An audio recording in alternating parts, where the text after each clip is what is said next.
Okay, good morning, ladies and gentlemen, and welcome once again to our California-Nevada chat. My name is Len Dumas, Executive Director here in the Northern California section. Welcome to Friday, August 20th. We hope everything is well with everyone, and our thoughts in particular to those experiencing the fires right now, the people that are at ground zero, and certainly our first responders, CAL FIRE, and everyone that's trying to put out the massive Dixie Fire here in Northern California. Once again, we have no shortage of important items to discuss, and our focus today will be on aspects of the COVID-19 state of affairs with Dr. Davidson Hamer presenting, and of course, Craig Kessler on the legislative front. But first,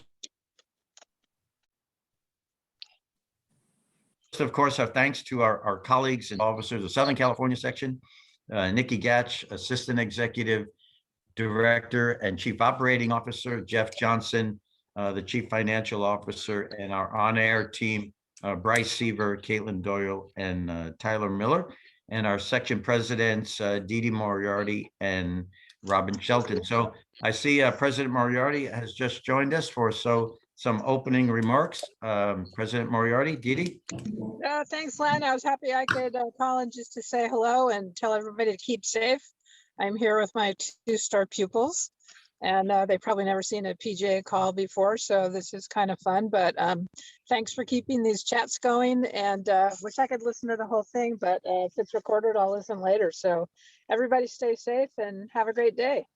Okay, thanks, Dee. Great to see you with the juniors, and great to see that they have their masks on too. Yeah, more important. Absolutely. All right, terrific. Bye-bye. Okay, and now my colleague and dear friend, Executive Director and Chief Executive Officer of the Southern California section, Mr. Tom Addis. Tom? Yeah, good morning, everybody. And Len, thanks. And it's great to see everybody here, Dr. Hamer. We're looking forward to the continuation of these California-Nevada PGA chats, as important as they are, and continue to, as Len said, to bring you important stuff, if you will, that we can all hopefully live by, especially as we work through the disasters here in California, as well as the resurgence of the COVID infection. So appreciate everybody being here. Thanks to the group, as Len mentioned. Thanks, Dee. Now it's my honor to introduce the president of the Southern California PGA from Newport Beach Country Club, Mr. Robin Shelton. Well, good morning, everybody. Tom, thanks for the kind intro. Like Dee, I'm also here with my star pupils here. My star pupil count is 0, so they're here with me. But just want to thank everybody for being here. Len, I appreciate the courtesy laugh on the bad joke. But as alluded to, right, we try hard to make sure we're providing relevant education. And there's not much that's more relevant than what's going on in our world and our industry right now than being aware and being leaders as far as educating people and being safe with COVID. So it's nice to have Dr. Hamer here, and then our staple who does so much for our industry, Craig Kessler. So hope you all enjoy today's session and at least finding it informative, educational, and relevant for what's ahead. So Tom, thanks for the kind introduction. Thank you, Robin, for being here. Len?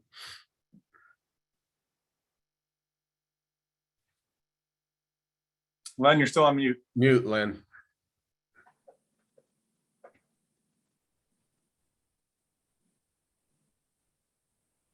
Awesome, thank you. I love to give that on somebody when that happens. And it's usually Tom. in your usual subtlety too, Tom. So I appreciate that. Thank you. Have a good one. I'd like to introduce Dr. Davidson Hamer, and Dr. Hamer is a professor of global health and medicine at Boston University School of Public Health and School of Medicine, adjunct professor of nutrition at the Tufts University Friedman School of Nutrition Science and Policy. Dr. Hamer is a board-certified specialist in infectious diseases with a particular interest in tropical infectious diseases, has extensive field experience in neonatal and child survival research, including studies of micronutrient interventions, maternal and neonatal health, malaria, pneumonia, and diarrheal diseases. Dr. Hamer received his MD from the University of Vermont College of Medicine and a BA in biology and French from Amherst College. He is a fellow of the American College of Physicians, Infectious Diseases Society of America, American Society of Tropical Medicine and Hygiene, and the International Society of Travel Medicine. And Dr. Hamer currently has active projects in Bangladesh, Zambia, South Africa, and the United States. Dr. Hamer, welcome again, and thank you, and certainly for the presentation you and Dr. Connor did this past Monday for the PGA of America with Seth Waugh and Sandy Cross. Tremendously informative. And Dr. Hamer, I'd like to pick up from that point and items that Tom has brought up. First off, let's talk about the vaccine itself, the safety of the vaccine, as you feel very strongly for those of us to get vaccinated, certainly those who have not. And of course, how it came to market so quickly and as the sample was so large, and it's incredibly safe. And then we'll move to the variants. And of course, as Tom brought up, maintaining golf as the leader in staying out there and being healthy and the protocols for us to follow. So Dr. Hamer, again, thank you for rescheduling your schedule today to be with us. Okay, well, thank you for the kind introduction and the opportunity to have a chat with you. Let me just say a few words generally about vaccines before I talk about the COVID-19 vaccine.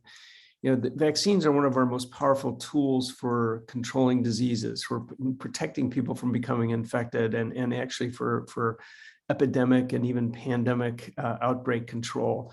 And there are, many examples of how they've been used over the time, but just a reminder that in childhood, we typically give at least 10 or 11 different vaccines, a series of these vaccines with sort of sometimes a series of 3 or 4, for example, diphtheria, tetanus, pertussis, or 2 for the measles, mumps, rubella vaccine. And so by the time an individual is 4 years old, you may have had at least 11 or 12 different vaccines and often multiple doses, including boosters.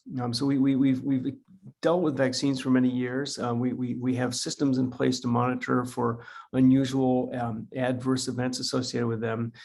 The COVID-19 vaccine, as Len has just noted, was developed extremely rapidly. Normally, vaccine development can be 5 to 10 years from initial identification of a candidate all the way through animal studies and then early human trials up to what are called phase 3 trials, where you look at how well the vaccine actually does in protecting against disease. So the efficacy, the protective efficacy, but also safety. And then there are phase 4 trials, which is really follow up when you start using it in the general public to see if there's any rare safety signals that arise when you start using it in millions or even hundreds of millions of people. Partly the reasons the COVID-19 vaccine went very quickly was there already were technologies developed. They were able to quickly repurpose them.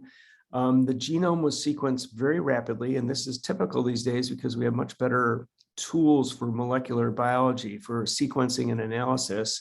In fact, this pathogen, this new virus, was identified within weeks of the outbreak, whereas the original SARS event in 2003, it took 4 or 5 months of teams in China, Hong Kong, Europe, and the US before they could identify what the cause was. So we have much better tools now. In any case, that very quickly led to vaccine development. And the phase 1 and 2 trials, sort of the smaller scale trials, were done fairly quickly because of the urgency of the pandemic, but they were done according to the usual rigor that these trials are done with, to monitor, to see what dose, what concentration of vaccine is best for leading to immunity, and then the initial safety data. And then once they had those, they moved to phase 3, where they did large efficacy trials in tens of thousands of people. Now, normally those efficacy trials can take years to accumulate enough patients, but also to have enough follow-up for the patients to develop the infectious disease that the vaccine is targeting. In this case, we had lots of disease circulating, so the time to have enough events was greatly shortened, and so that led to really basically from identification of the pathogen to approval, emergency use approval of the vaccine was about just under 12 months, which is record time. But we now know that these vaccines are very safe. Yeah, they have some minor to sort of moderate side effects around the time, the day or two after immunization, and especially after the second dose of the messenger RNA vaccines. There are a few rare side effects, and I'll talk about those in a second. But now at this point, worldwide, actually in the US, hundreds of millions of people have received the 3 approved vaccines. And worldwide, probably, I think for the messenger RNA vaccines, at least 500 million people, if not pushing 1 billion people, have received the vaccine. So and these are being very carefully scrutinized to identify new problems as larger numbers of people have been immunized.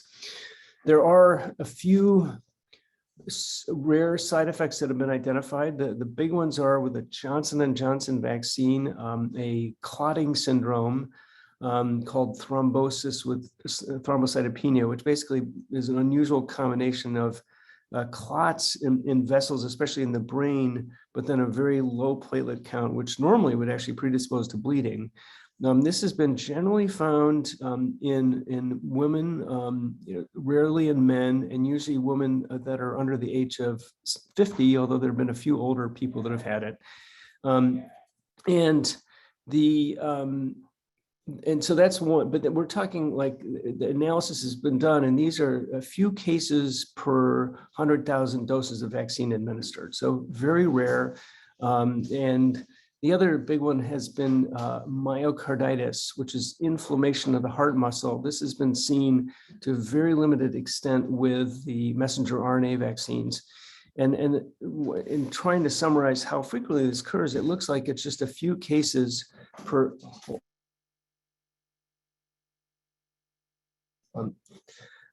So it's just a few cases per 100,000 doses also. And this is the myocarditis has been mostly identified in young adults and adolescents. And it looks like it's by and large relatively mild inflammation of the heart that self-resolves. So it doesn't lead to any permanent damage. And we're now watching for this more carefully. But that said, these side effects are 1 or 2 or maybe up to 5 per 100,000 doses, and now that we've administered millions of doses or hundreds of millions of doses worldwide, and have a lot of safety data. So the bottom line is that the 3 vaccines that are approved in the U.S., which are Moderna and Pfizer, both messenger RNA vaccines, and then the Johnson or Janssen vaccine, which is uses a different technique. It uses an adenovirus to deliver the genetic material that's used to make the spike protein to which we have an immune response. We have a lot of safety data for these. After I talk about the variants of concern, I'd like to come back to what we know about how these vaccines work relative to those variants of concern, because there's been a lot of information recently about vaccine breakthroughs, and I want to describe, why that's happening and what the implications of that are.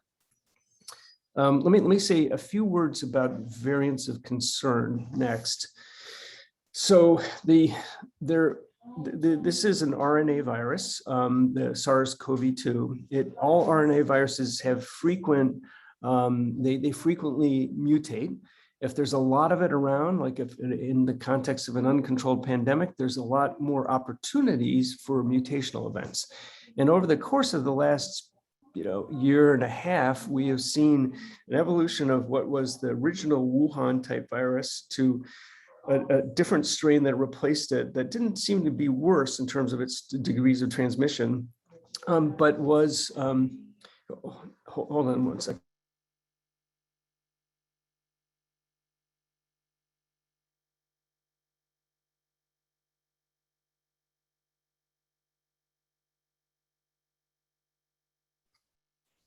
my apologies. I wanted to get to a quieter place. So there, I think the most important thing is that there are now multiple variants of concern that have been identified. They initially started out with names like, B117 and B1351.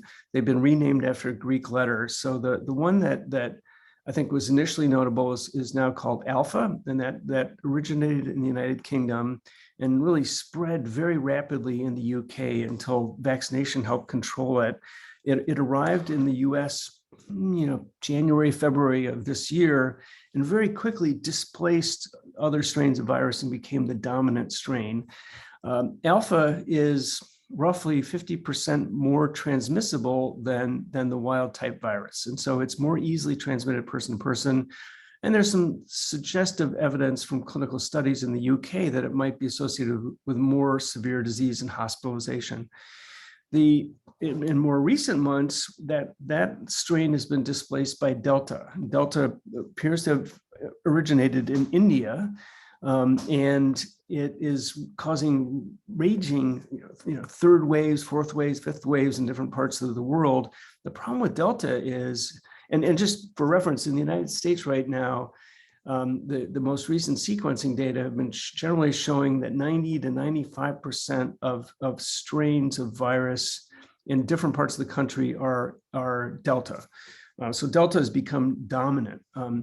Delta is dangerous because it leads to it seems to bind to the receptors in our bodies better, and it leads to a higher concentration of virus in the upper airway, in the nasopharynx.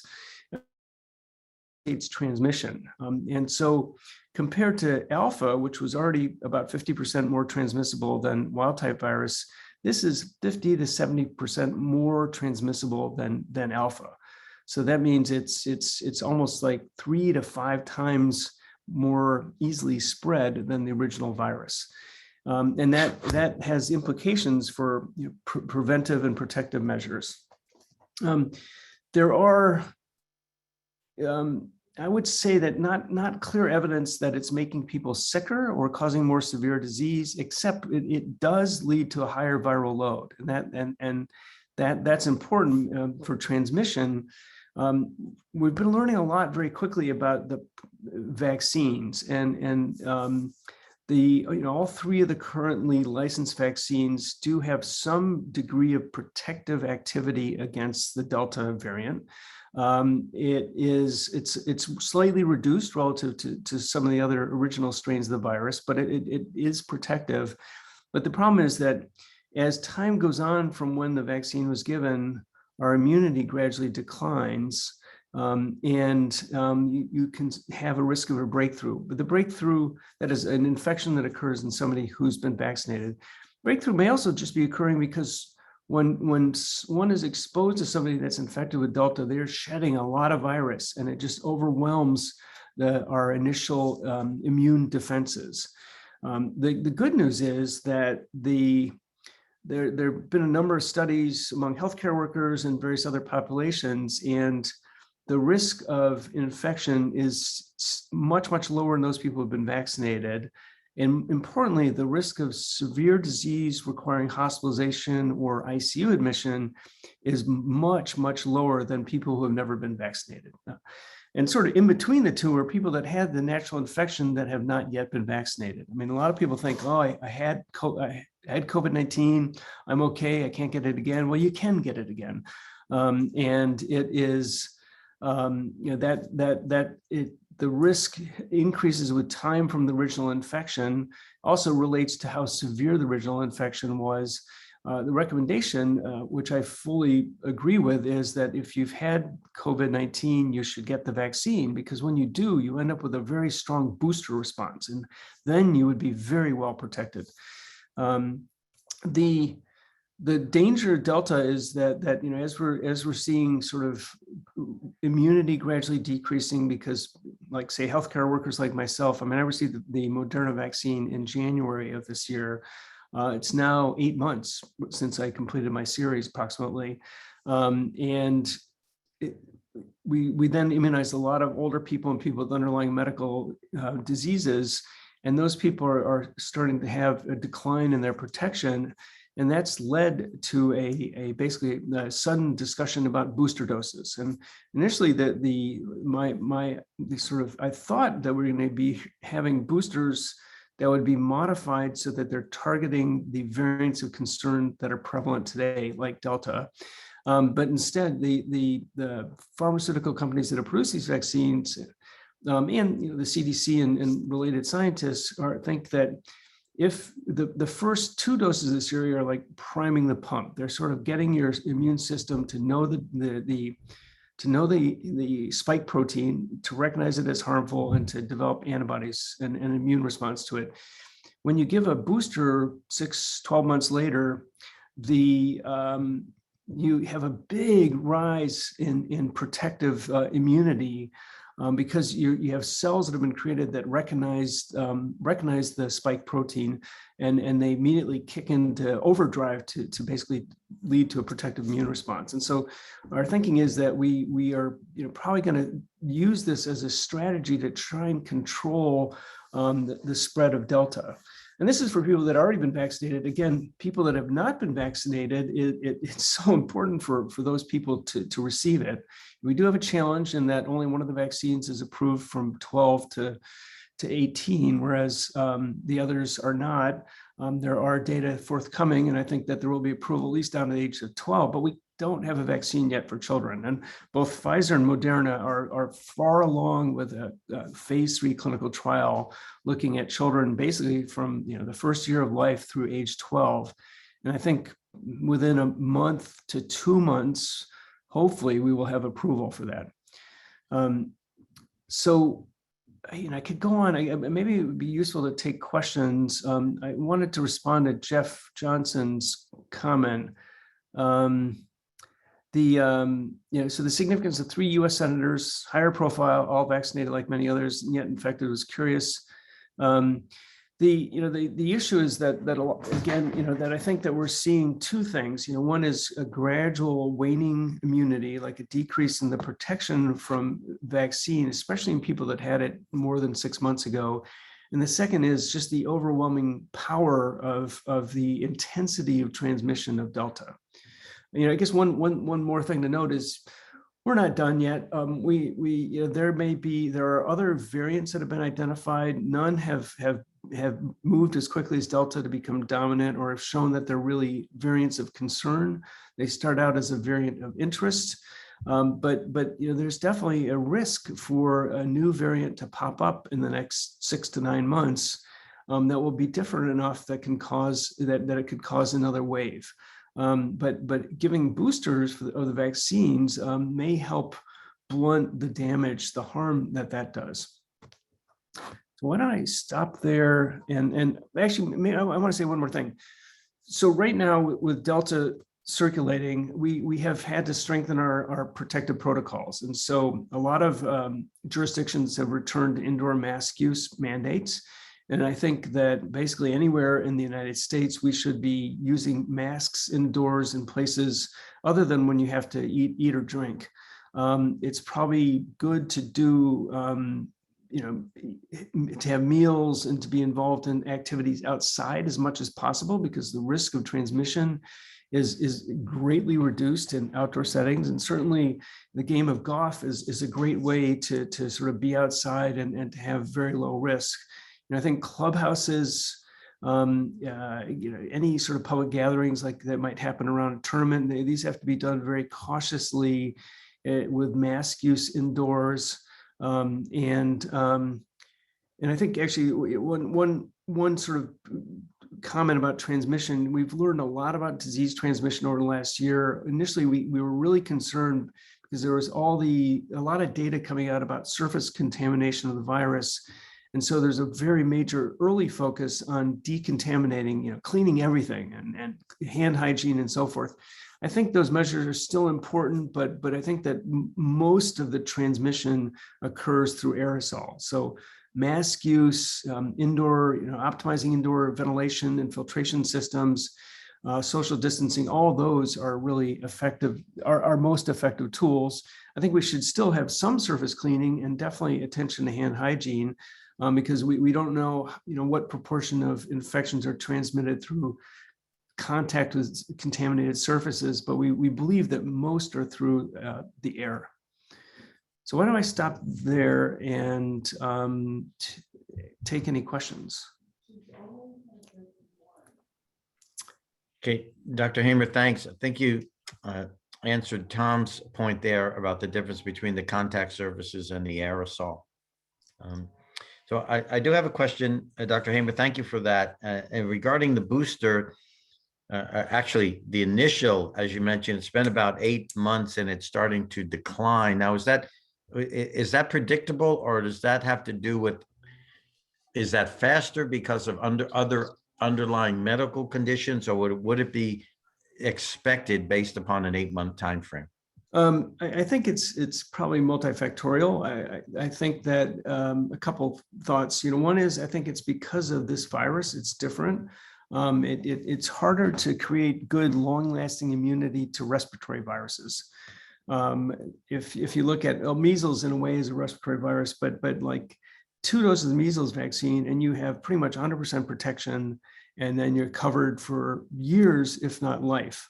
1 dose of the hepatitis A vaccine, which is a food and waterborne virus, 1 dose followed by a booster, and then you're protected for life. But the thing is, these vaccines are not mutating as quickly as the viruses that those vaccines target are not mutating, evolving as quickly as this. But also the immune response to a virus like a coronavirus is complex and may not be as long-lived. If you look back, there are studies of seasonal sort of common cold and influenza-like syndromes. A portion of those are due to 4 different coronaviruses that we've known of for decades. And they come in cycles. They come every couple of years and they come back again because immunity is not long lasting. So we sort of have expected this with this virus.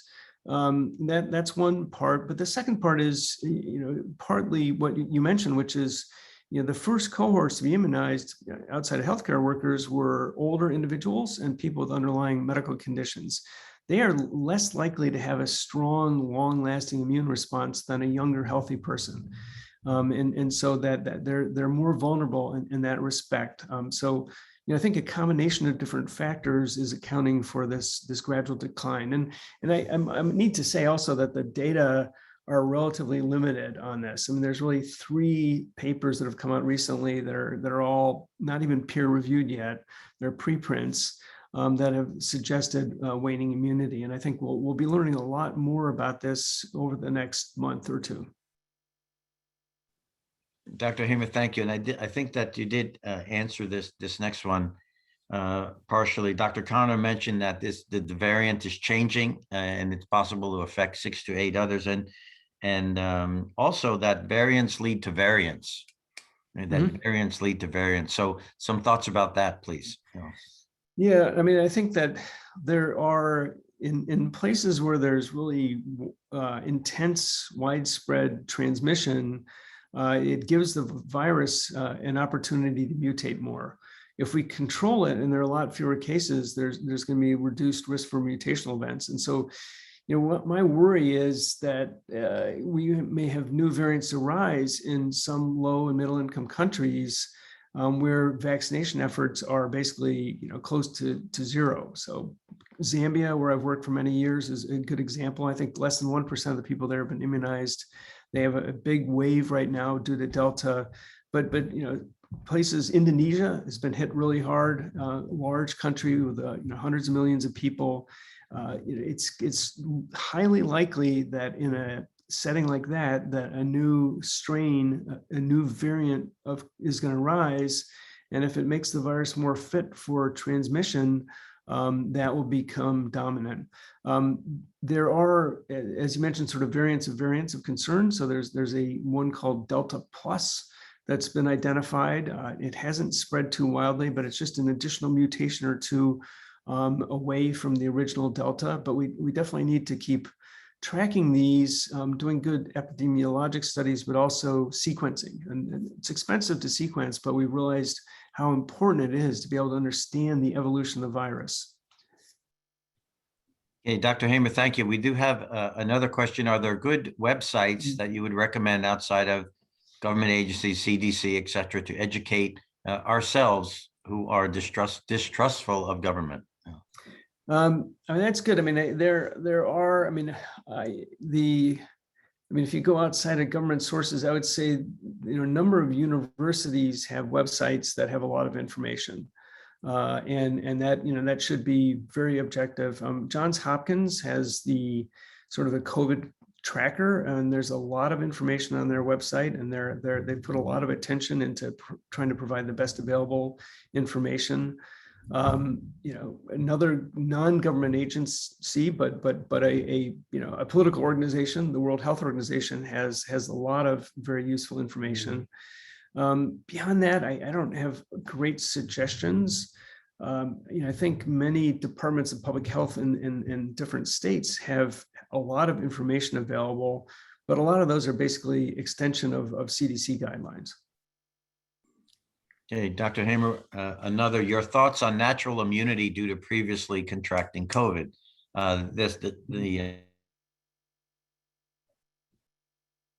Sorry, you broke up. Gentleman that submitted this says, I just had results.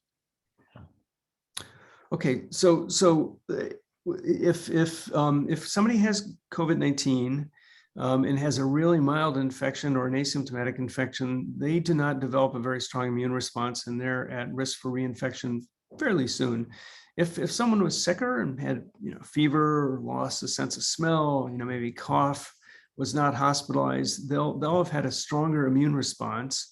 If somebody was really sick and hospitalized and severely ill in the hospital, they will probably have an even more robust, a more strong immune response. But we're learning that all those groups can become reinfected. And the time to reinfection can be as short as 3 months. It tends to be a little bit longer, but partly that's due to the gradual decrease in immunity that happens with time, but also the circulation of variants that are different enough that the original immune response may not sufficiently neutralize or inactivate the virus. And because of that, there's actually some really nice studies that have come out recently looking at risk of infection and severe disease. And the risk of infection is by far highest in those who've never been infected. It's sort of intermediate in those who have had a prior infection, and it's lowest in those who've been vaccinated. And so, like, I actually have family members myself who have said, why should I bother getting being vaccinated? I had the disease, but they, because there are definitely risk of breakthrough or not really breakthrough, but reinfection in those people, I really urge them to be vaccinated. And when they do, they'll end up with a very powerful immune response, and they'll be probably even better protected than somebody who's vaccinated for the first time, but that's never had the disease. So I definitely encourage anyone who's had the disease to be vaccinated. I think the question is how long you wait. I mean, I think probably a reasonable amount of time is at least 2 months from the original episode. And then after that, having the series of the vaccine will lead to very good level of protection for the future. Dr. Hamer, thank you. And on Monday, you did mention that there was emergency approval from the FDA, and that full approval is yet to come. Mm-hmm. And would something change between those 2 points? No, not really. I mean, honestly, they use the emergency use authorization option to basically move the vaccines forward faster. The FDA has a sort of a long, cumbersome, bureaucratic process for reviewing new vaccines that can take many months. And so they did a very quick, intensive look, and it was very intensive, that led to the emergency use authorizations because we were in a public health emergency. And we still are, but at this point, they've been doing their, extremely thorough, careful review process for, I think, all 3 applications, but in particular, the Pfizer and Moderna, which were approved first. And the word is that they're likely to lead to the full authorization within, it's probably in September, most likely first for Pfizer and then second for Moderna.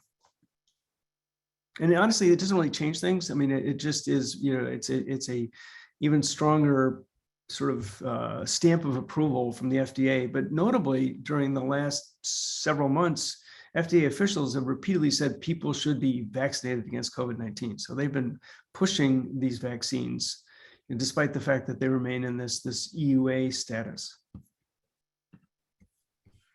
Dr. Hamer, thank you again for working with the PGA of America, for working with us as an industry and individuals for the past really 18 months, almost 2 years, and helping us to develop the Back to Golf guidelines and educating us along the way.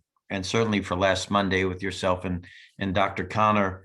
I appreciated the comments about Dr. Connor mentioned that the vaccine is a miracle of modern medicine in the terms of the way it was brought to market and the way it has been distributed, and your comments about it being very safe, very safe, and encouraging us to do so. So Dr. Hamer, some closing thoughts and some guidance for us, please.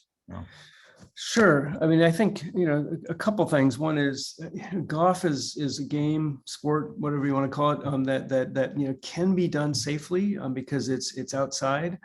And so most, I mean, I think it's something that it can continue. In fact, there's been a resurgence of interest in golf during the pandemic, which is great.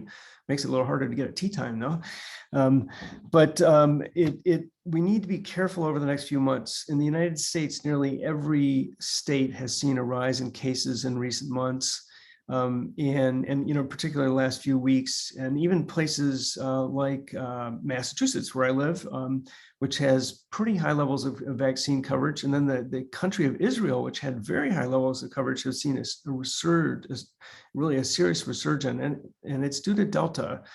While this is happening, we need to try and get people that haven't been vaccinated, people who have had natural infection that have been sort of deferring vaccination should be vaccinated too. We're going to need indoor mask use for the next couple months until hopefully this calms down again. And then we need to keep testing. One thing I forgot to mention is that's really important for everybody to know is that if you've been vaccinated and you end up with a breakthrough infection, we've learned that about 75% have symptoms, but sometimes those symptoms are really mild. You might just have a little bit of a runny nose, a little nasal congestion, slightly sore throat, maybe a fever and a cough, which would be more classic for COVID-19. But if you have what you think are maybe just allergy symptoms, you should be tested, because if you're infected, we now know that with vaccine breakthroughs with the Delta variant, they end up with having, at least initially, with a very high viral load and can easily transmit to other people, even to people that have, can go from vaccinated to unvaccinated most easily, but a vaccinated person can transmit it to another vaccinated person, at least for a few days around the time of the initial infection. One interesting thing we're learning is that the vaccine leads to a more rapid drop off in the virus. And so that the period of transmissibility in people who have been vaccinated is probably much shorter than somebody who's never been vaccinated. But in any case, bottom line is the vaccines are safe. They're protective. We probably will be using boosters soon, but that's one major tool. But indoor mask use and trying to limit, do as much outside as possible, as long as the sort of the weather permits, will help reduce risk, at or around the golf course.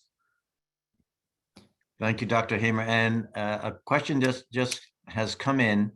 Curious how many of us of a certain generation, having had mumps, measles, rubella, polio, etc. at school, amazing as we look back, does this portend a future with confidence for our younger generation? I think so. I mean, I think that we've dealt with major sort of pandemics in the past, and then with sort of outbreaks of diseases like mumps, measles, and by the way, I mean, measles is one of the most contagious viruses known to humans. It's probably about 6 times more transmissible than the original SARS-CoV-2. But probably maybe 50% to double the transmissibility of the Delta variant. So measles is very dangerous. And yet, a couple doses of vaccine and you end up with very high levels of protection, and it just shuts down transmission. I think that our children are going to be able to receive vaccines soon. The adolescent data for both the Pfizer and the Moderna vaccine showed very excellent, both immune response, a good degree of safety, and then very high level protection against symptomatic infection, and of course, more severe disease and hospitalization. So I think younger children will have, I anticipate similar results in younger children. Maybe not children under the age of 1 because their immune systems have not fully developed, but certainly older children, and that there, at some point, we'll, as we understand the immune response, we'll understand how best to give this to protect everybody as they, basically to protect children. Because it may be that we will need an annual booster, but it may not be. It may be that we'll do a primary series and 1 booster, and that could lead to long-lasting protection. We just don't know that yet, but that's the sort of thing that will be studied over the next 1 to 2 years.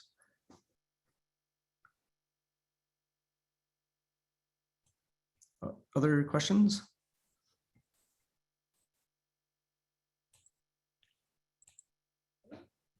Just thank you. And Doc, I think that covers all of our questions, and we really appreciate you taking your time, especially you and Dr. Connor working out the schedule where you could be here and provide this great information for all of us, and that we can carry forward. And we record these sessions as well as archive them, and we encourage our members and others to go back and view these chats. And this one will be especially valuable, and we really appreciate that. And again, taking your time, and maybe when we get back down into where we were a couple of months ago, we might ask you to visit again and give us your interpretation then of what's going on. So thank you so much, and we appreciate very much your time. My pleasure. It's been great to see everybody, and I hope everybody stays healthy. Yeah, same to you, and thank you. Thanks. Len? Great. Yeah, thank you, Tom. Thank you, Dr. Hamer. And again, as Tom mentioned, for you and Dr. Connor to work this out, to be with us today after that great session with all of us, really around the country on Monday. So best to all of us. Great, thank you. Okay, next up, our Director of Government Affairs for the Southern California, in the Southern California Golf Association, Mr. Craig Kessler. Craig, good to see you. Thank you again for being with us every time we've had a chat. And on this side of the coin, if you will, again, no shortage of events. We have a recall going on. We're facing water issues now, and then some continuing legislation that is out there, such as 1346 on our motor equipment, and yet facing the couple weeks, the legislative session is going to end. So things are happening on Capitol Hill for sure. So Craig, it's all yours. Thanks, Len. Thanks, Tom. Before I get into a brief legislative session update and a drought update, and finish with just a very brief closing comment on an observation made by Nick Bailey in the chat file, I'd just like to make an observation about Dr. Hamer's presentation, that I think his presentation should reassure all of you that despite the Delta variant, and perhaps even other variants, and despite the uptick in caseloads, even in hospitalizations, the outdoor game of golf is going to continue almost no matter what, unless we end up with that ultimate disaster, which would be a variant that is impervious to our current vaccinations. So we'll continue to play golf. We'll continue to play the outdoor game. We'll continue to use rakes because, as one of the questioners teed up the doctor for, at the beginning of the pandemic, we were very concerned about surface contamination. And now we know that particularly outdoors, is literally a zero possibility. So the game will continue. Indoors in clubhouses, food and beverage, tournaments, things like that. may continue to be, will probably be continue to be constrained. And while that's a problem, again, it's a problem that we dealt with very effectively thus far, and we'll continue to deal with it effectively. Let's just make sure that we continue to lead the way in following all the rules and protocols so that everyone will think very highly of us and continue to allow us to do what we do. As Len just mentioned, the 2021 legislative session comes to an end in early September. The legislature just reconvened after a summer break. So they're in a mad dash to finish off those bills that will end up being successful and go to the governor's desk. And I'll have a comment about the governor's desk in a moment. And this year's this year's docket load of bills is much smaller than most because of all the COVID restrictions, because for most of the year, the Capitol was closed down. We couldn't get in, we couldn't do our Capitol Day, lobbyists couldn't get in. A lot of the meetings were remote by Zoom, and that really slowed things down. And it also slowed that down the legislative docket. Now, many of you out there may be smiling and thinking, well, can't we do that every year? They'll pass less laws and do less damage. But neither here nor there. We're tracking two bills in this, we're following two bills really in this legislative session. 672, which I'm happy to announce again. That was a bill by Christina Garcia, a Democrat of Downey in the southern part of the state. That would have removed 22% of our golf courses in California, those publicly owned, from all of the protections of the Park Preservation Act, the Land Surplus Act, the California Environmental Quality Act, and at the same time would have limited the ability of local jurisdictions to control zoning over all those decisions, and it would have teed up those golf courses for the construction of housing, most particularly affordable housing. That was a double referred bill. In other words, it went to two committees, Housing Committee and Local Governance Committee, and it never even made it on. It never even got scheduled for hearing on the first committee. I know in the southern part of the state, something we don't generally do at the SCGA, we go with more measured responses. We're a golf association, we're a golf association with a healthy advocacy component. We're not an advocacy organization or a political organization that just happens to play golf. It's the other way around. But on this one, we did pull a full court press, and we think in part because 672 was a piece of clunky legislative overreach, and in part because of grassroots golfer reaction, that bill didn't make it to its first committee of reference. It's a 2-year bill, which means it comes back in January, and I predict it will not come back in the form of chopping up municipal golf courses into housing. That's proved to be a very unpopular idea, but don't be surprised if it doesn't come back in the form of chopping up municipal golf courses for other functionality that might not require exemption from surplus land acts and park preservation acts, and might not stub as many political toes as turning a big green space in the middle of town into an affordable housing complex. So we have to keep that on our radar screen. And as I've preached from the beginning, the more important thing about that bill was not the specifics, but the anti-golf animus that suffused it. We're going to see that come back in many different forms, in many different ways, particularly as the drought deepens. Second piece of legislation, AB 1346, and Len gave you the number. That's a bill that encourages the California Air Resources Board, which had already begun a rulemaking process, to get very serious about adopting an administrative rule in California that would phase out the sale of all gas-powered equipment, 25 horsepower or less. Golf industry uses a lot of that beyond blowers. We have had entree to the author's office on multiple occasions. And as that bill is moving through the legislature, and I have said it will be signed by the governor, it'll be signed by this governor if he's still governor after September 14th. We'll talk about that in a moment. But it contains language about flexibility. So the date certain that the legislature suggests may be something different depending upon the fact finding that happens in the rulemaking process. And trust me, the landscape industry, the industries that make that equipment, and certainly the golf industry, will be there to explain what feasibility means in terms of perhaps different date certains for different kinds of equipment. There's also some cost factors built into it and some flexibility factors built into it, all the things that basically amounted to our ask, and I think we should be pleased with that.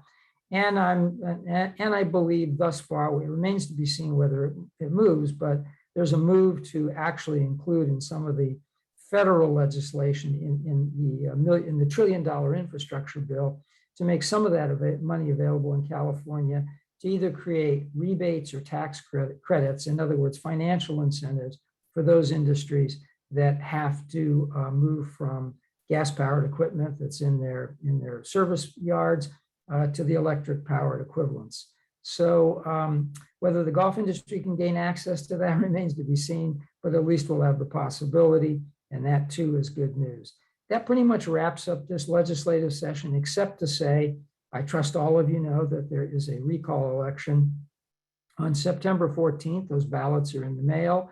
And of course, if there's one more vote out of the millions cast to remove the governor, Gavin Newsom is no longer governor, and whoever gets the most votes on question 2 on that, and those most votes can be no more than 12, 13, 14% of those total votes cast, immediately becomes governor. What that means in terms of how of the legislative session, what gets vetoed, what vetoes get overridden, is anybody's guess. I'm usually loath to do this because I always think of the Yogi Berra admonition about predictions being dangerous, particularly about the future. But if I had to put, or forced to put money on it, I wouldn't do it on a discretionary basis. My guess is that Gavin Newsom survives with about 52, 53, maybe as much as 54% no vote on the recall. That'll put him in a very weak position, which means that when it comes to the second subject, drought, he may be a lot less aggressive than his predecessor, Jerry Brown, in issuing state dictates and mandates, because he's up for he would be up for re-election next year in a very, very weakened state. What I'll say about the drought is some persons listening on this very well understand they're in drought conditions. 50 of the 58 counties in California are in formal drought emergency. A number of them, Santa Clara, Sonoma, Marin come to mind. I'm not sure about Contra Costa, are already on mandatory cutbacks, and that's moving from north to south.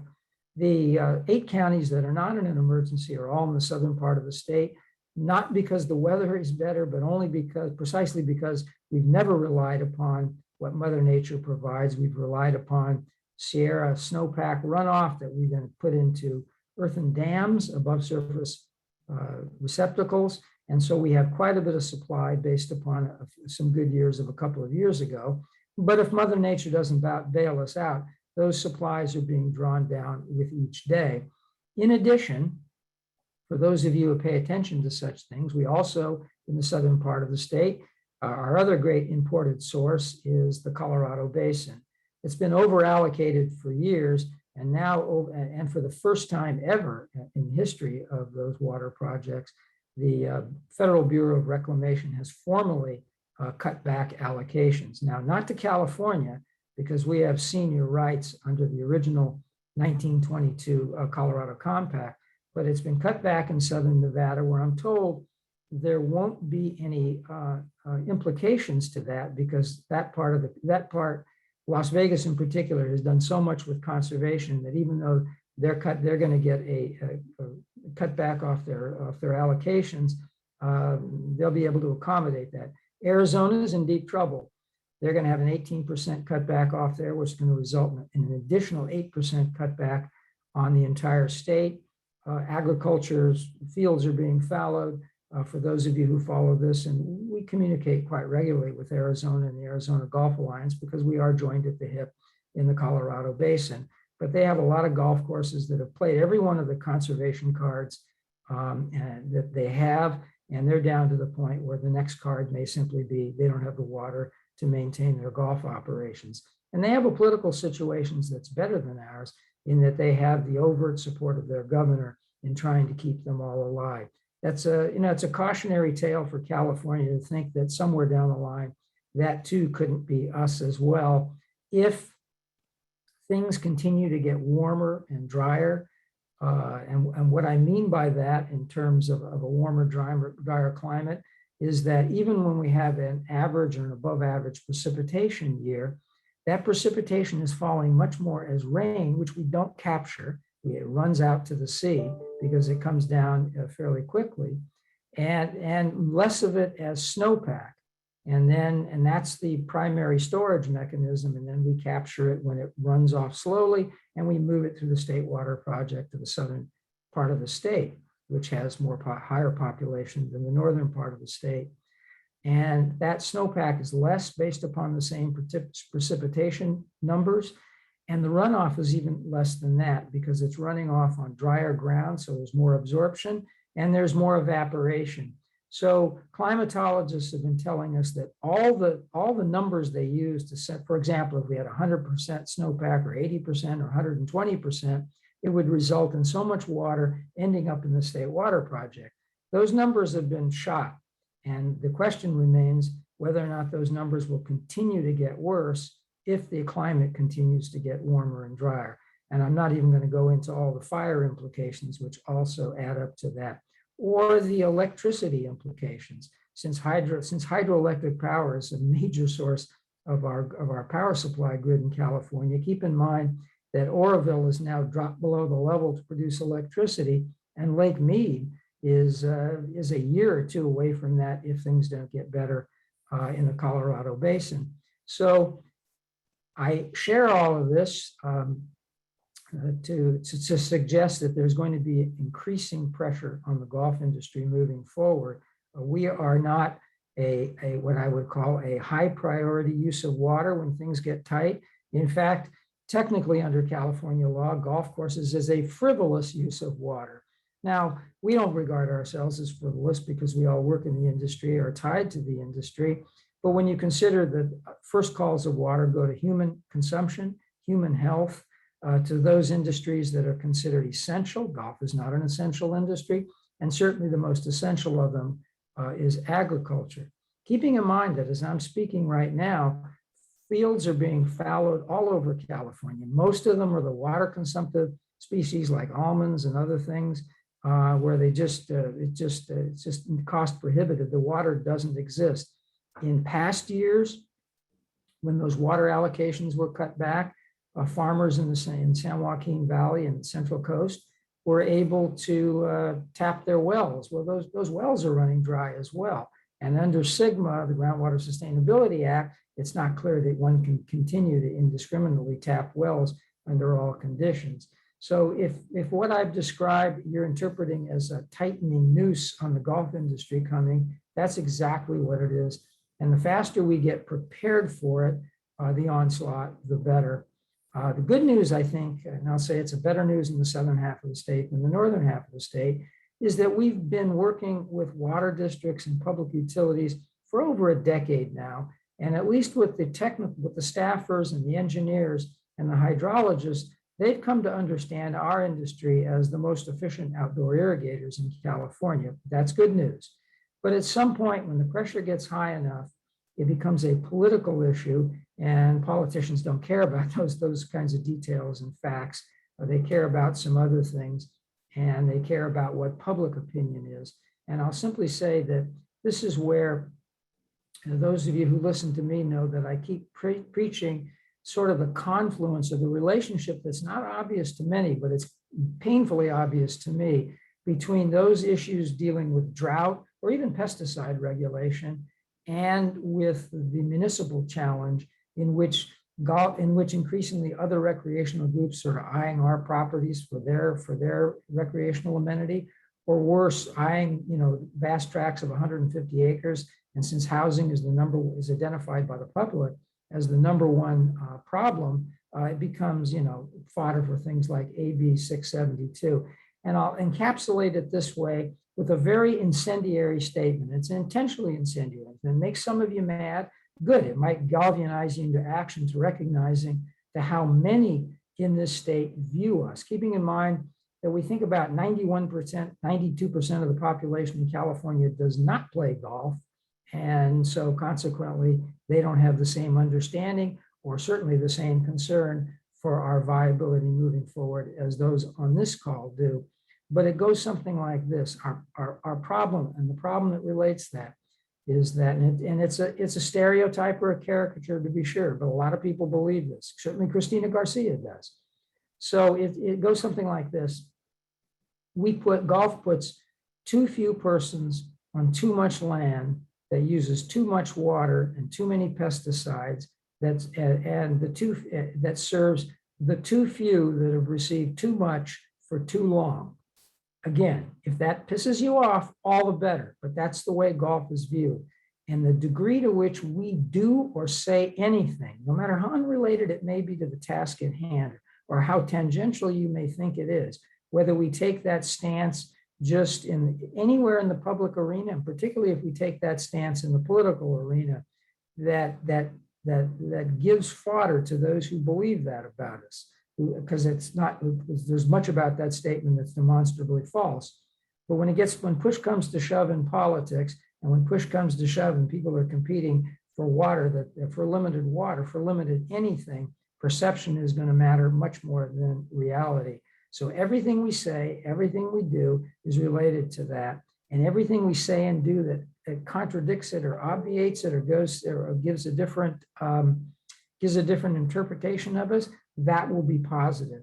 So if what you conclude out of that is what I just said, was that what's more important for our efforts moving forward is how we shift perceptions of us among the 9/10 of the population that does not play golf, than the specific details of a glyphosate ban or 1346. I mean, I labor in those things and I do those things, and it's an important part of my job.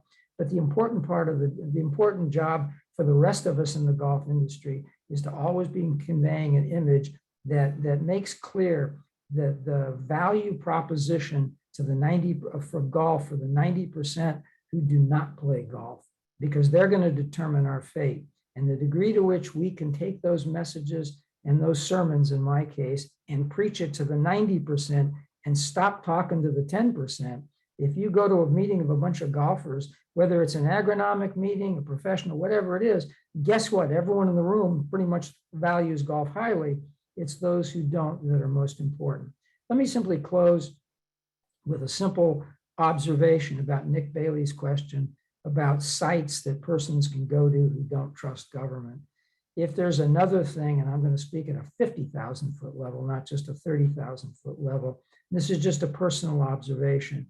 What we have right now, and it's throughout the United States, is less a problem in medicine. And in fact, I consider the development of these vaccines and almost a minor miracle. I'm totally in awe of what modern medicine can do. I'm in awe of what modern technology can do and what modern science can do. But that is less important than the fact that what I'm most appalled by is that at every level, not just with government, but with medicine, with all kinds of American institutions, we have a trust problem. People just don't trust anything. Consequently, they believe anything.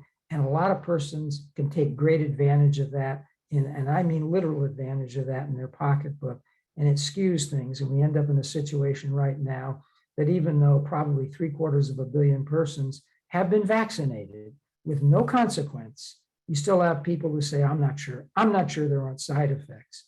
Yet it becomes almost a binary choice.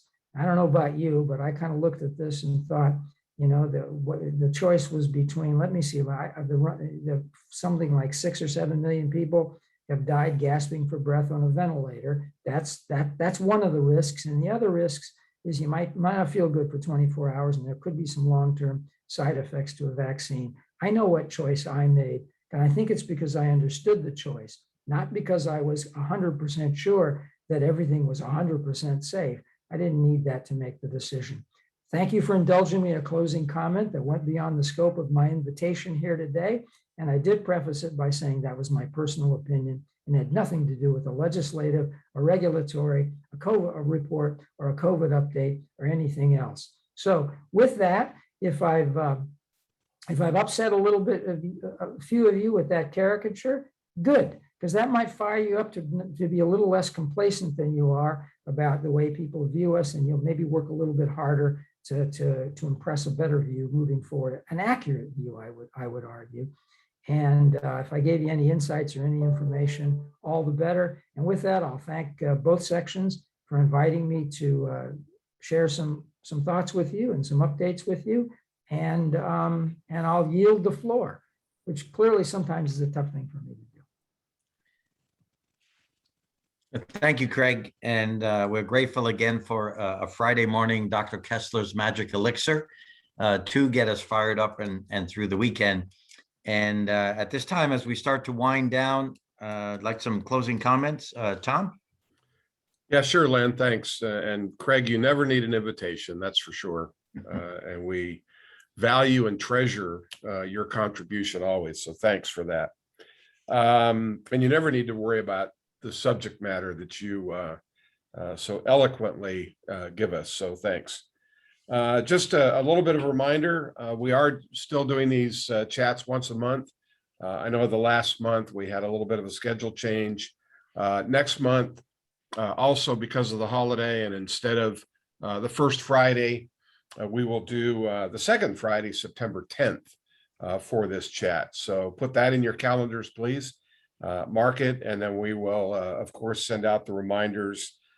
Much appreciation to Robin for being here, for Nikki and Bryce. Excuse me, our immediate past president has been on the whole time, Tony Latendre. Tony, thanks for being here. Everybody have a great and safe weekend, and remember to wear those masks when necessary at all times. Len, thanks. Thanks to everybody. Yeah, thank you, Tom. And of course, to everyone that Tom mentioned, our teams and our leadership for being a part of this. So ladies and gentlemen, continued health and success. And here in Northern California, which, includes Reno, which includes Washoe County, more of a caution with the fires going. And as we monitor not only COVID, but we monitor air quality over the next 10 days from tomorrow through Tuesday, a week out. We have 3 championships that we are monitoring air quality to see if we are going to, in fact, host them, where they are, or do we need to move them and such. So anybody that might be signed up for those, please stay in tune. We'll be getting the emails out. Other than that, which is quite a bit, again, the best to all. Thank you all for the support over the past couple of years as we go through this process. Please be safe. Please stay in touch. And thank you for being here. And as Tom mentioned, we'll see you on September 10th. Bye, everybody.